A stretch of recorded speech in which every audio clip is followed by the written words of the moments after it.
Years ago, a father made sure his son would never find this woman again. Tonight, by complete accident, he does. Taehyun Baek has ended men's lives without raising his voice. He has never once, in over a decade, felt his own hands go unsteady. Not until a bell rings above a small bakery door and Betty O'Forey turned around. She is alive. He was told there was nothing left of her to find. Behind her, two 4-year-old twins abandon a fight over the last slice of cake the moment they see him. Both of them looking up with a face he has seen in his own mirror every morning for 30 years. He came here tonight to find a wife his family could accept. He is about to find out exactly how far his own father went to make sure he never found anything else instead. If this is the first time you're finding your way to us, welcome. This is Afro Korean Stories Empire, and this right here is exactly the kind of story we tell in this place, the kind that does not let go of you quietly. If that sounds like the story you came looking for tonight, go ahead and subscribe now, so you never miss the next one. Now let's go back inside that bakery, because he has not said a single word to her yet, and even I do not know yet how she is going to say his name. 90 days before this moment, Taehyun Baek's father called him into his study and handed him a deadline instead of a conversation. Find a wife within 90 days, someone the family could stand beside in public, someone from the right kind of house, or watch the fragile piece the family had spent years building with the Kwan organization come apart at the seams. The bride already waiting at the end of that arrangement, if none of the 7 names worked out in time, was Yuna Kwan, a woman who had spent her entire life being told exactly who she would eventually be handed to, and who had gone quietly numb to ever being asked what she might have wanted instead. Taehyun did not argue. He had stopped arguing with his father a long time ago. He simply took the list his assistant handed him, 7 names, 7 strangers, and started working through it the way he worked through everything else in his life. Efficiently, without letting it touch anything underneath the surface. Betty O'Forey's name was never supposed to be on that list at all. A junior assistant, new to the family's operations, had pulled a public business registry to verify a bakery supplying pastries to one of their restaurants, seen an unmarried woman with a clean record and a stable business, and added her without knowing whose face was behind the name. Nobody had cross-checked it against 4 years of history that nobody in that office was permitted to ask questions about. That is the only reason Taehyun Baek is standing in this doorway at all. A clerical mistake. The kind of mistake that quietly rearranges a life. Don't. Betty says his name the way you test a step you are not certain will hold your weight. Quiet. Careful. Like the wrong amount of pressure might bring the whole staircase down. He does not trust his own voice yet, so he says nothing, and in the silence the boy at the table looks up first, the way children do when they feel a room change temperature before they understand why. Then the girl looks up too. 2 identical faces turn toward the stranger in the doorway, and Taehyun feels the floor of his entire life tilt sideways beneath him. He does the math without wanting to. For years since he last stood in this city with her. For year-old faces looking back at him. He has never once been able to pretend not to understand something the moment he sees it, and he does not manage it now. How old are they? His voice comes out flatter than he means it to. It is the voice he uses in rooms where he already knows the answer and simply needs to hear someone else say it out loud. Betty's hand finds the edge of the counter and holds on. 4. A beat, longer than it needed to be. Taehyun, you need to leave. Are they mine? The question sits in the space between them like something neither of them can put back inside a box once it has been opened. Betty's jaw sets the way it used to when she was protecting something she had already decided she was not going to explain twice. You need to leave, she says again, softer this time, and it is not an answer, and they both know it is not an answer, and it is somehow the only answer he needs. He does not leave right away. He should. Every instinct trained into him across a decade of careful, disciplined living tells him to leave a room the moment it stops being useful to him. And this room has just become the single most dangerous room he has ever stood inside, more dangerous than any warehouse, any basement, any room where grown men have begged him for their lives. But he stands there one more second, looking at a boy with his eyes and a girl with his eyes, and something in his chest that he had genuinely believed his father, surgically removed years ago, turns over, slow and unbearable, like a body remembering how to breathe after nearly drowning. Then he leaves because staying any longer, right now, in front of him is the most dangerous thing he could possibly do, and some quiet, disciplined part of him still knows that, even now. Chairman Beck built an empire on one unshakable belief: that love is a documented cause of death inside his own family line, not a metaphor, and he spent 30 years making sure his only son never becomes the next entry in that ledger. That night, across the city, in a house with better lighting and worse air, he receives a phone call he has spent 4 years quietly dreading. He listens without interrupting. He does not raise his voice. He asks one question: does he know how she disappeared? He is told no, not yet. He says thank you, and hangs up and pours himself a drink with a hand that is almost steady. He does not believe he has done anything wrong. He removed a variable from his son's life, the way a man removes a fire hazard from a building he is responsible for. He has told himself this particular story so many times across so many years that it no longer feels like a story to him at all. It feels like weather. Something that simply happened, the way winters simply happen, nobody's fault, least of all his own. But his hand is not steady, and some part of him, buried underneath 30 years of certainty, already knows that this particular winter is not finished with him yet. 3 days later, Tae-hyun sits across from Simon Kim in the back corner of a restaurant that exists for exactly this kind of conversation. Simon Kim has spent his entire adult life quietly repaying a debt he privately suspects he will never finish repaying, which is exactly why he is the one man Tae-hyun trusts enough to let his guard down this far. They are discussing a shipment delayed at the port when Tae-hyun's phone buzzes once against the table. He answers it without breaking the sentence he is in the middle of. He listens for 4 seconds. He says, "Handle it tonight," and nothing else, and sets the phone face down beside his water glass with the same unhurried care he would use setting down a napkin. He picks his sentence about the shipment back up exactly where he left it, and Simon Kim does not miss a beat either, because Simon Kim has worked for this man long enough to know that the ones who ask questions are usually the ones who end up being talked about later in exactly the same tone.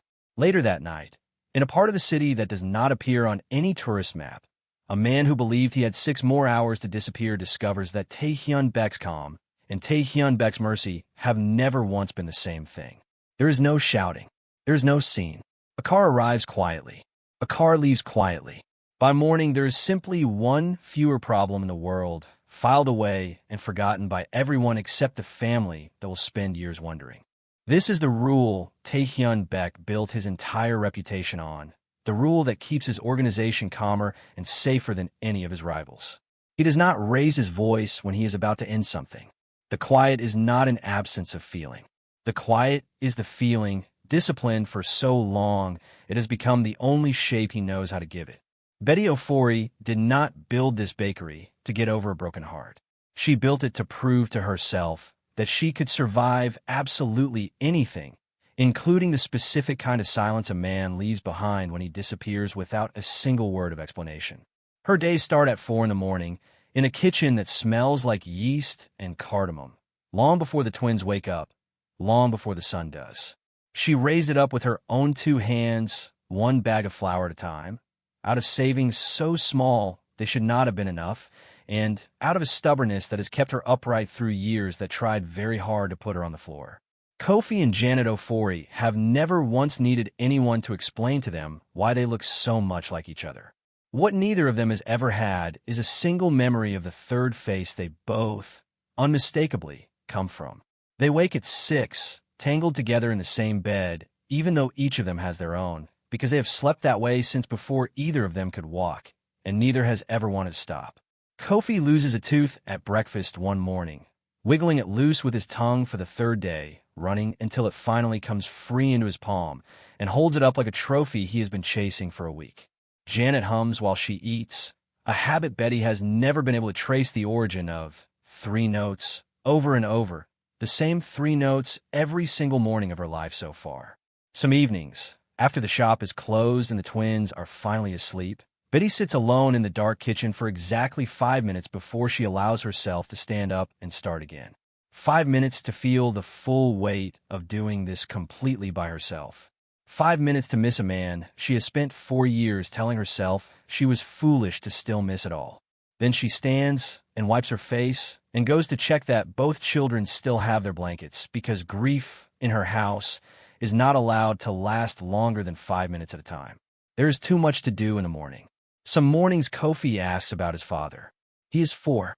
He does not yet know that some questions cost the person answering them far more than they cost the person asking.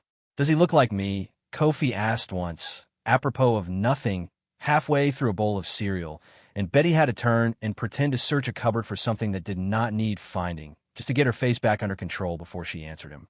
You look like you, she told him. It was not a lie. It was also not an answer, and some tired, watchful part of 4-year-old Kofi seemed to understand the difference, because he did not ask again that day. This is the life Betty Ofori built inside the wreckage of a love she never got the chance to finish choosing. It is a good life. It is also a life built entirely around the shape of a man's absence. A man whose eyes she sees twice a day, every single day, across her own breakfast table. That same week, 40 floors above the city, in a glass-walled conference room, Taehyun sits through a quarterly review with 6 of his senior people, including a logistics lieutenant named Han who has worked for the organization for 11 years, and who has, for the last 8 months, been quietly moving money that does not belong to him through accounts that were never meant to exist. Taehyun lets him finish his portion of the presentation. He asks 2 clarifying questions about numbers that do not fully add up, in the exact same, even tone he would use to ask about anything else, and watches Han's explanation grow smoother and less true with every sentence. When Han finishes, Taehyun nods once, thanks him for the update, and asks him to stay behind after the others are dismissed. The meeting resumes 20 minutes later with 5 people in the room instead of 6. Nobody comments on the empty chair. Someone quietly picks up Han's part of the agenda and continues where he left off, and by the time the meeting ends, it is simply, efficiently, as though a chair had been moved to a different office. Nothing more than that. What none of them know yet, not even Simon Kim standing quietly at the back of that room, is that Han was never only skimming money. For years ago, on Chairman Beck's direct order, Han was one of 2 men who helped make a young woman named Betty Ofori disappear from Taehyun's life cleanly enough that no trail would ever lead back to the family. Han spent 4 years quietly compensating himself for a job he privately decided he was never fully paid for, a debt he chose to start collecting on his own terms. Taehyun removes him for stealing. He has no idea, not yet, that he has just erased one of the only 2 men alive who could have told him the truth about the last 4 years of his own life. Taehyun does not stay away from the bakery. He tells himself he is only confirming what he saw, only making sure the children are safe, only doing the same due diligence he would do for anything else that mattered to the organization. He does not look at that lie too closely because he has learned, across many years, that some lies only survive as long as you never examine them directly. He returns again and again over the following weeks. The first time, he buys bread he does not need and sits at the small table by the window pretending to answer emails he could easily have answered from his car. The second time, it is Janet who approaches him first, sliding into the chair across from him without a word, setting her one-eared stuffed rabbit on the table between them like an introduction, and studying him with the same quiet seriousness her mother gave an unfamiliar supplier. His name is Boo, she informs him, pointing at the rabbit. He lost his other ear.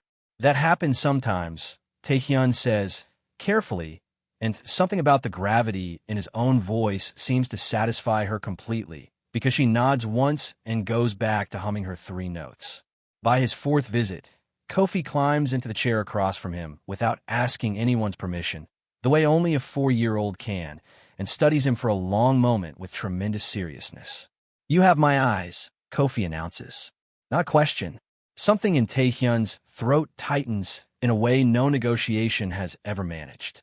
I think it might be the other way around, he says, and Kofi considers this answer with great care before deciding it is acceptable and immediately asks whether Taehyun likes dinosaurs. Betty watches all of this from behind the counter with a dish towel gripped so tightly her knuckles go pale, and says nothing because some part of her that she has kept locked away for 4 years is watching a dangerous man be unbearably gentle with her son, and she genuinely does not know what to do with her own hands. By his 5th visit, it is raining, the thin, persistent kind that makes the whole city move a little slower, and the bakery is empty except for the 3 of them and the twins working on a puzzle in the corner. Betty pours his coffee with hands that have not quite steadied from a long day, and the cup rattles once against the saucer, tipping dangerously toward the edge of the counter. Taehyun's hand moves before either of them decides it should, steadying the cup itself, not her hand, careful, deliberate, exactly the way he used to catch small falling things for her 4 years ago, back when steadying things was simply a language between them that neither of them had ever needed to put into words. Neither of them says anything about it. Betty looks at his hand, resting near the cup, a half-second longer than the moment strictly requires. Taehyun looks at her looking, and the silence between them stretches out further than either of them means to allow. One full breath, then another, filled with everything neither of them is currently brave enough to say out loud. It is Kofi's laugh from the corner table that finally breaks it, bright and ordinary and utterly unaware of what it has just interrupted. Betty pulls her hand back to the coffee pot. Taehyun picks his cup back up, but something has shifted in that small room that neither of them will manage to talk themselves out of later, no matter how sensible either of them tries to be about it on the drive home. If you're still here with me, I think you already feel what I feel. So let's pause together for 1 second before we keep going, because I do not think either of us is fully ready for what happens next. If this story is doing something to you right now, go ahead and tap that subscribe button, not for me, for the love of stories like this one. And if there is someone in your life who lives for a love that survives everything it is ever handed, a sister, a best friend, the one person who always cries at the ending, send this to them right now, so they're not sitting through what happens next alone. And if you are feeling even half of what I think you're feeling, type I am enjoying IT down in the comments. So, I know you're still here with me. Thank you for staying this far into their story. Now let's go back to them, because everything is about to look different.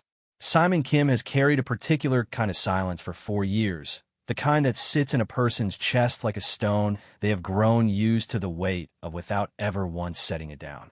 He was the man Chairman Beck called first, for years ago, when a decision had already been made above both Taehyun and Betty's heads, without either of their knowledge or their consent. He was told it was for the boy's own good. He believed it, or made himself believe it, because believing it was easier than living inside the alternative. With Han gone, Simon Kim understands, with a clarity that keeps him awake that entire night, that he is now the only living person who knows exactly what happened 4 years ago. And he understands something else too, something that has quietly eaten at him for 4 years and finally has nowhere left to hide. If he says nothing now, he is not protecting Taehyun anymore. He is simply finishing the job Chairman Beck started. He asks for a private meeting the next morning, and he does not soften it, because some truths lose their entire meaning the moment you try to make them gentle. Your father did not wait for her to leave you, he says. 4 years ago, he told Miss Ofori that you had chosen the marriage your family always wanted, that you asked him to make sure she disappeared quietly and never made things difficult for anyone. He told you, later, when you started asking too many questions, that she had taken money and left the city on her own, that she never intended to stay in the first place. Neither story was true. There's only one true version. Neither of you ever once let go of the other. He removed her before either of you got the chance to decide anything for yourselves. Taehyun does not raise his voice. He does not move at all for a long moment, sitting completely still the way he does in the seconds before something in a room is about to end. But behind his eyes, something rearranges itself entirely. The whole architecture of the last 4 years, collapsing and rebuilding itself in real time. Every silence he had assumed was rejection had actually been devotion nobody ever let her voice. Every distance he thought she chose was a door his own father closed and quietly locked from the outside. Han, the quiet phone call at dinner, the empty chair nobody commented on. He had removed the last 2 men who could have told him this weeks, months, years too late, without ever once knowing what he was actually protecting when he believed he was only protecting the organization. She has been alone with them for 4 years. Taehyun says finally, very quietly, because my father decided 4 years ago that loving her would make me weak. Yes, Simon Kim says, and I let it happen. I never once questioned any of it. You were given exactly enough of a story to stop asking questions. That is not the same thing as choosing to believe it. Taehyun sits with that distinction for a long time after Simon Kim leaves the room. It does not give him back the 4 years. Nothing can do that. But it changes completely and permanently what he is willing to do next. He does not go to her with an apology. Some wounds are too wide for a single word to carry any real weight across, and he has learned enough about her, even in these few short weeks, to know she has spent her whole life collecting apologies from people who kept doing the very thing they were apologizing for. So he goes to her instead with the only thing he actually has, which is the truth delivered plainly, without asking her to help him make it easier to say. Betty listens to all of it, standing very still behind her own counter, in the same spot she has stood in for 4 years, building a life she was told she chose to build alone. When he finishes, she does not cry, not yet. She asks him one question. Did you ever, even once, actually believe I left because I stopped loving you? No, he says. I told myself I believed it. I never once actually did. Something in her shoulders that has been braced for 4 straight years finally, slightly, comes down. Not all the way. Not yet. But enough that when Kofi wanders over a few minutes later and asks if Taehyun is staying for dinner, Betty does not immediately say no. For a handful of days after that, something like peace settles carefully over all 3 of them, unfamiliar and slightly disbelieved by everyone in the room, the kind of peace neither adult fully trusts yet, but both of them, cautiously, start leaning into anyway. Taehyun begins quietly arranging protection around the bakery, without telling Betty the full extent of it. Men who look like ordinary customers, a camera angle that looks like it belongs to the shop next door. He tells himself this is simply being careful. It is also, unmistakably, the behavior of a man who has already decided what this woman and these 2 children mean to him, whether or not he has said any of it out loud yet. Unicorn, meanwhile, spends those same days doing something she has never once let herself do before, which is picture her own future honestly. She has spent her whole life inside the certainty that her marriage would be decided for her, arranged like everything else in her family's world, and she has gone quietly numb to the question of what she might actually want for herself, because wanting was never a category anyone offered her. She does not want Taehyun Baek. She has never wanted him, not even privately, not even once. What she wants, and has never said aloud to a single person, is simply to be released from this arrangement without her father losing face over it, because she has no interest in standing in an altar beside a man who is visibly, helplessly in love with somebody else. Then, on a Tuesday afternoon that begins like every other Tuesday, Chairman Kwan's people, who have spent weeks quietly verifying every detail of the man about to marry into their family, hand their chairman a photograph of Taehyun Baek walking 2 4-year-old twins into a small bakery, along with a full accounting of exactly whose children they are. Chairman Kwan has spent 30 years turning himself into a man who is never again the weaker party in any room, ever since a war took his younger brother and taught him exactly what mercy costs the person who cannot afford to keep paying it. He does not raise his voice either, in the particular way certain kinds of powerful men never need to. He simply asks his daughter to sit down, shows her the photograph, and watches her face carefully as she looks at it. Yuna looks at the photograph for a long moment, at a stranger's twins, at a marriage she has never once wanted for herself, and feels something that surprises her more than the photograph itself does. Relief. She says nothing about the relief. She only asks her father, carefully, what he intends to do with what he now knows. Her father does not answer her directly. He is already calculating, in the quiet, patient way he calculates everything, what a secret family, discovered at exactly the wrong moment, might be worth to a man who has spent 30 years waiting to be the stronger party in a room for once in his life. 2 nights later, a car Betty does not recognize parks across the street from the bakery for 11 minutes before pulling away, and Taehyun's people flag it within the hour. It is enough. It is more than enough. Whatever Chairman Kwan decides to do with what he now knows, someone inside his organization has already decided not to wait for permission to act first. Taehyun understands, with a clarity that leaves no room for comfort, that there is no path forward that does not cost him something real. Marry Yuna quickly and quietly, and remove Betty and the twins from the city entirely, and he protects them by disappearing from their lives a second time, which is its own kind of unbearable. Claim them publicly, refuse the marriage outright, and he hands Chairman Kwan exactly the justification he needs to end the peace between both organizations by force, with Betty and the twins standing directly inside the blast radius of that decision. There is no clean door out of this particular room. So he stops looking for a clean door and does the one thing his entire life has trained him to do better than almost anyone else alive. He acts.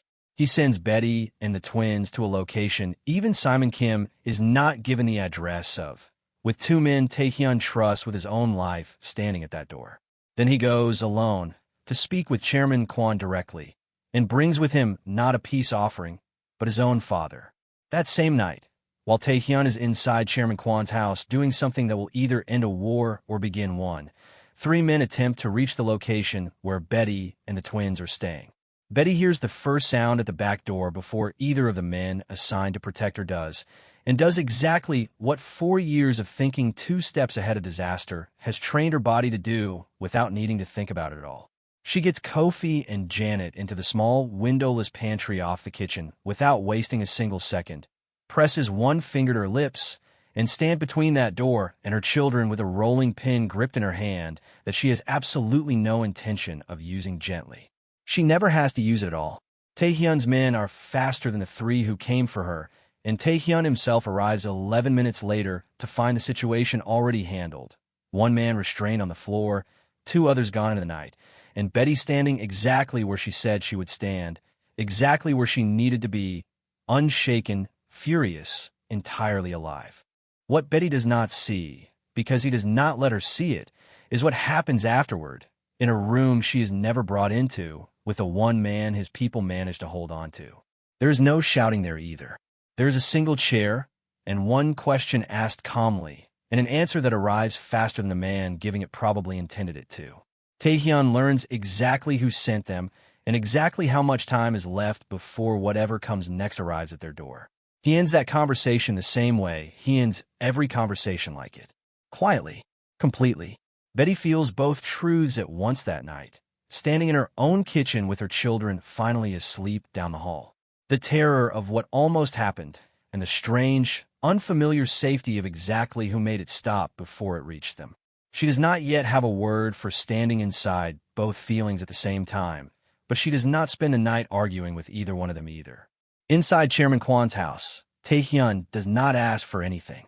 He states a single fact his own father has spent 30 years refusing to say out loud in front of anyone. The war that killed Chairman Kwon's younger brother did not start because a young man let a woman cloud his judgment, the way the story has been told inside the Beck family for 3 decades. It started because Taehyun's own grandfather, and then his father after him, decided that a Kwon son loving the wrong woman was a threat that needed handling rather than a life that deserved a choice, and handled it so clumsily that it cost a good man his life, and cost both families 30 years of a war neither side ever fully recovered from. Chairman Beck, standing beside his son in a room he did not choose to walk into, does not deny a single word of it. For the first time in decades, he says nothing at all, which, from a man who has spent his entire life controlling every syllable spoken in every room he enters, is its own kind of confession. Chairman Kwon is quiet for a long time. 30 years of certainty about who owed what to whom sits very differently in a room where someone has finally, plainly, said the true version of it out loud. It does not bring his brother back. Nothing ever will. But it makes him feel, for the first time in 3 decades, that the account has finally been read correctly, and that matters to him more than any marriage ever could. Take your son's engagement off the table, he tells Chairman Beck. Your family will issue a formal acknowledgement of what happened to my brother, in writing, in a room I choose myself. Then he looks directly at Taehyun for the first time all night. And your son will never again let anyone else make his choices about who he loves for him. I have watched what happens to a family when someone else makes that choice instead. I will not hand my daughter into a marriage built on the same mistake twice. Down the hall, in a room she was never meant to be overheard from, Kwon lets out a breath she realizes she has been holding for weeks. The peace holds, not because a marriage saved it the way everyone assumed it would have to. It holds because the truth finally did what 30 years of careful arrangements never once managed to do. 3 weeks later, in the back office of the bakery, Taehyun sets a single folded piece of paper on the counter in front of Betty. It is the transfer record from 4 years ago, the one that moved money into an account in her name the same week she disappeared from his life. The paperwork his father used to make the entire arrangement look like something she had chosen for herself. He lights the corner of it with a match before she can even ask what it is, and holds it steady until there is nothing left in his hand to hold. So there is never anything between us that looks like a transaction again, he says. Just us. Whatever we decide, that is. What they decided is, over the months and years that follow, looks like a great many small and ordinary things. It looks like a Saturday morning when Taehyun attempts, with tremendous concentration and considerably less skill than the task actually requires, to redo Janet's hair puffs before school. Following instructions, Betty is shouting from the shower with steadily increasing amusement, while Janet sits perfectly patient through his 3 failed attempts, humming her 3 notes the entire time as though nothing unusual is happening at all. Betty comes out to find her daughter's hair slightly crooked and the man she loves completely undone by how much he has come to love this particular kind of morning, and she laughs into her coffee until her eyes water. It looks like a phone call to a small town in Ghana that Betty almost does not answer, because Taehyun has told her nothing about what he has spent the last 2 months quietly arranging, and her mother's voice on the other end is shaking with a joy that takes Betty several seconds to fully understand the shape of.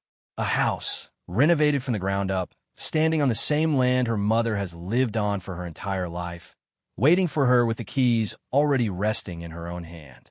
Betty asks him later how he even knew which house. He tells her simply that she mentioned it once, years ago, in passing, the house with the blue door her mother had always wanted to fix properly and never once had the money to. He remembered. He has always remembered every single thing she has ever said to him, even the things she said only once. It looks like a Tuesday evening when Taehyun asks Betty, almost carefully, whether she still remembers how to make the hibiscus ginger cake she used to bake for him years ago, the one she stopped making the same week she believed he had chosen someone else over her.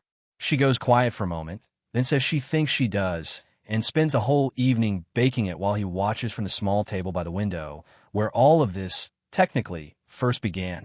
When she finally sets the finished cake down in front of him, he does not touch it right away. He reaches into his jacket instead, and sets a ring down beside the plate. "You made this for me the last time, right before everything fell apart," he says.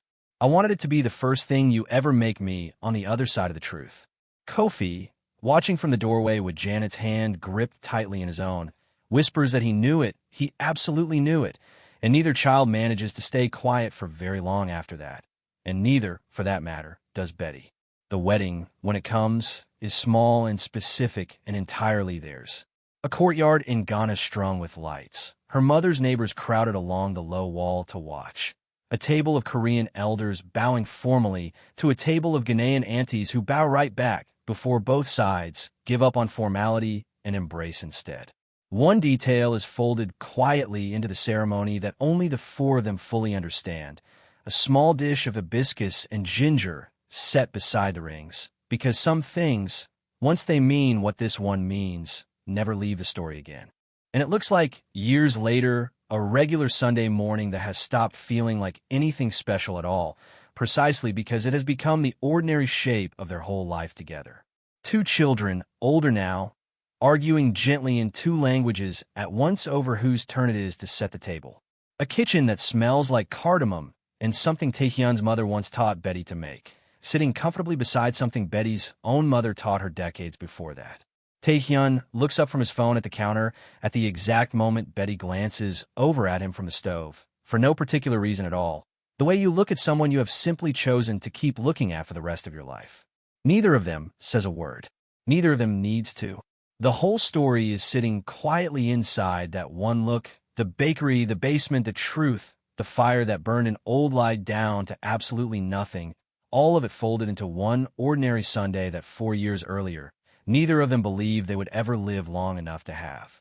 Before you go, I want to know what this one did to you. Tell me in the comments which moment stayed with you the longest, the coffee cup, the burned piece of paper, the cake, or something else entirely that I have not even guessed it yet. Tell me who this made you think of. This has been Afro Korean Stories Empire. And if there is one thing I want you carrying with you after tonight, it is this. Love, the real kind, the kind that survives fathers and lies and 4 lost years, and everything sitting in between, is always, always worth the wait.